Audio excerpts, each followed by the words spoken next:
على رسوله الكريم أما بعد فأعوذ بالله من الشيطان الرجيم بسم الله الرحمن الرحيم قل هل يستوي الذين يعلمون والذين لا يعلمون إنما يتذكر أولو الألباب صدق الله العلي العظيم۔ پہلے تعلیم سے تم موڑ دیے جاؤ گے، پہلے تعلیم سے تم موڑ دیے جاؤ گے، پھر کسی جرم سے تم جوڑ دیے جاؤ گے۔ ہاتھ سے ہاتھ کی زنجیر بنا کر نکلو ورنہ تاگے کی طرح تم توڑ دیے جاؤ گے۔ اسٹیج پر رونق افروز مہمانان اعظام، ذمہ داران مدرسہ دارالہدایہ الاسلامیہ کے ہونہار طلباء و طالبات اور میرے عزیز دینی و اسلامی غیور مسلمان بھائیوں اور بہنوں،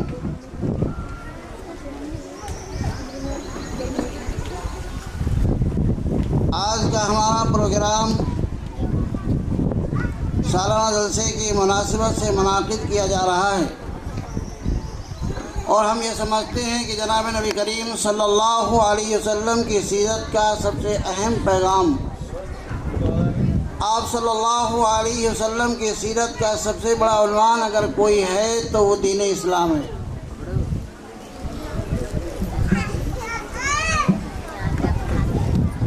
اللہ تبارک و تعالیٰ نے دنیا میں 18,000 قسم کے مخلوقات پیدا کیے۔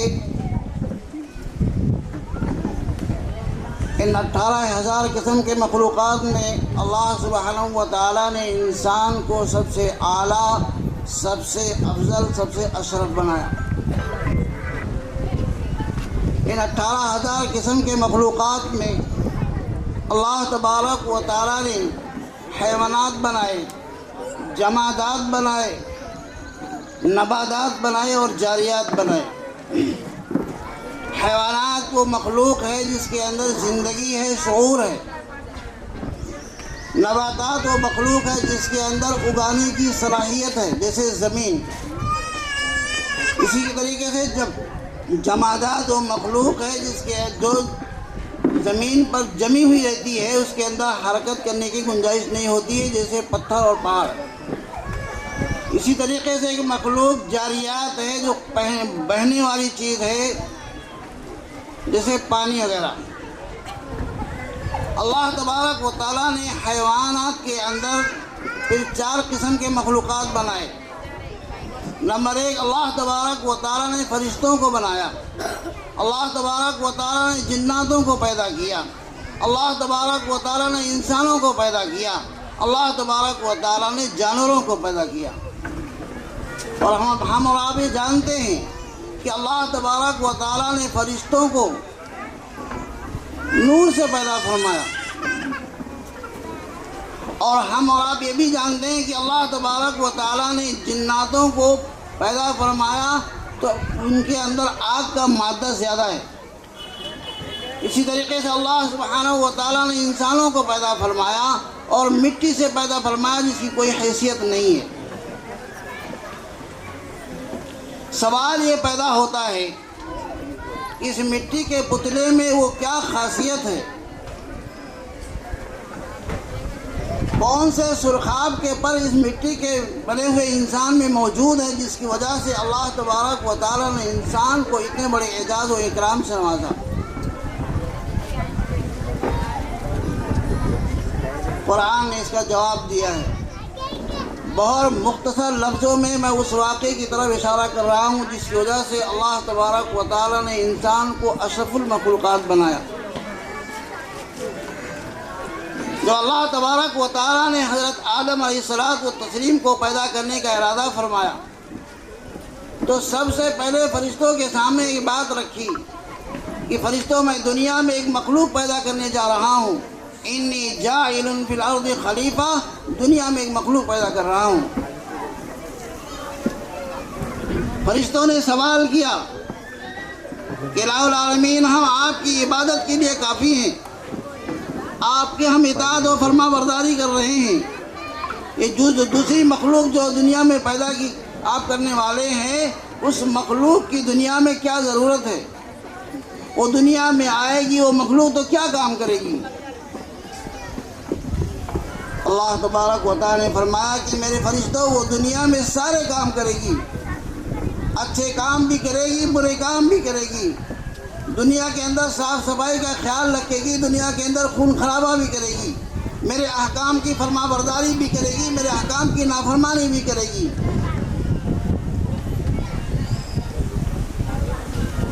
جو تمام تفصیلی جواب فرشتوں کو مل گیا تو فرشتوں کے ذہن میں ایک اور سوال پیدا ہوا، اور فرشتوں نے کہا اتجعل فیہا من یفسد فیہا ویسفک الدماء، کہ اے بار الہ، کیا آپ دنیا میں ایک ایسی مخلوق پیدا کرنے جا رہے ہیں جو آپ کی نافرمانی کرے، جو آپ کے احکام کی خلاف ورزی کرے، جو دنیا کو خراب کرے، جو دنیا میں خون خرابہ پیدا کرے؟ ایسے مخلوق کو پیدا کرنے کی کیا ضرورت ہے؟ ہم رہی بات آپ کی اطاعت و عبادت کی تو ہم اس کے لیے کافی ہیں۔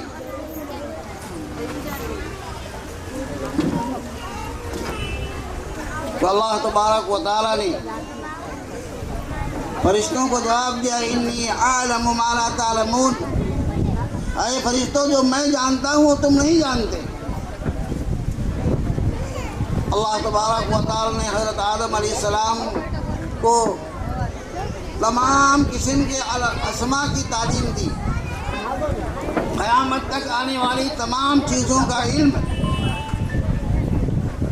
جو استعمال کی چیزیں ہیں، جو انسان کی ضروریات ہیں، جو انسان کے مفاد میں شامل ہیں، جو انسان کے نقصانات میں شامل ہیں، وہ تمام کی تمام چیزوں کا علم حضرت آدم علیہ السلام کو اللہ تبارک و تعالی نے دے دیا تھا۔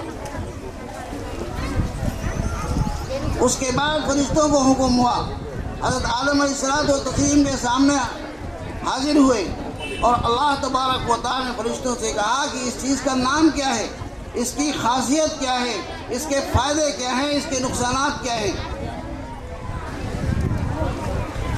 تو فرشتے ان تمام چیزوں کے نام سے، اس کی خاصیت سے لا علمی کا اظہار کیا۔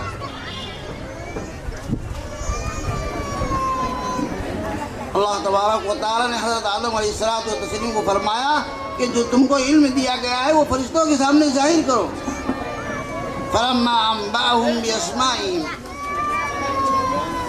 تو جو علم حضرت آدم علیہ السلام کو دیا گیا تھا، وہ علم ہماری اور آپ کی زبان میں اس کو سائنس کا علم کہا جاتا ہے، عربی زبان میں اس کو علم الاسماء کہا جاتا ہے۔ جو تمام کی تمام چیزوں کا علم جب حضرت آدم علیہ السلام نے فرشتوں کے سامنے پیش کر دیا تو فرشتے حیران و شزدر رہ گئے،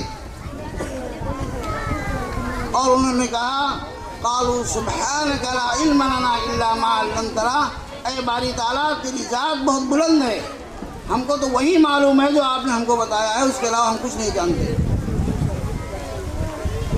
جناب نبی کریم صلی اللہ علیہ وسلم کے زمانے میں جب آپ صلی اللہ علیہ وسلم دنیا میں مبعوث ہوئے، اس وقت دنیا دو حصوں میں بٹی ہوئی تھی، دو سپر پاور اس وقت دنیا میں موجود تھے، ایک کا نام تھا کسریٰ اور ایک کا نام تھا قیصر۔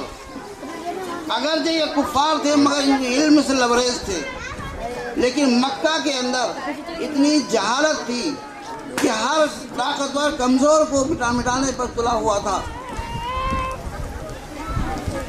ہر طاقتور کمزوروں پر ظلم کر رہا تھا، شراب خوری عام تھی،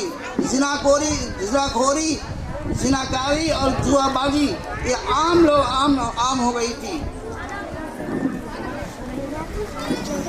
اللہ تبارک و تعالی نے جب جناب نبی کریم صلی اللہ علیہ وسلم کو نبوت سے سرفراز فرمایا اور قرآن کی آیت نازل فرمائی اقرأ بسم ربک الذی خلق خلق الانسان من علق، یعنی علم کی جو سب سے پہلے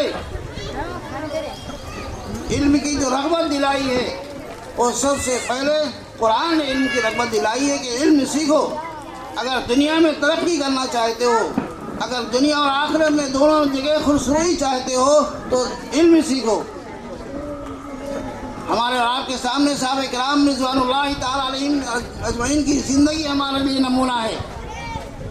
جناب نبی کریم صلی اللہ علیہ وسلم نے کسی چور سے یہ نہیں کہا تھا کہ تم چوری مت کرو۔ آپ صلی اللہ علیہ وسلم نے کسی شراب خور سے اس لیے یہ نہیں کہا تھا کہ تم شراب خوری بند کرو، بلکہ یہ فرمایا تھا اقرا، تم پڑھو۔ پڑھنے کے بعد وہ خود بخود اس کے جو نقصانات ہیں، جو اللہ تبارک و تعالیٰ کی ناراضگی کے سبب بننے والے جو چیزیں ہیں، علم آنے کے بعد خود بخود ہٹ جاتے ہیں اور اس کی زندگی سے نکل جاتے ہیں۔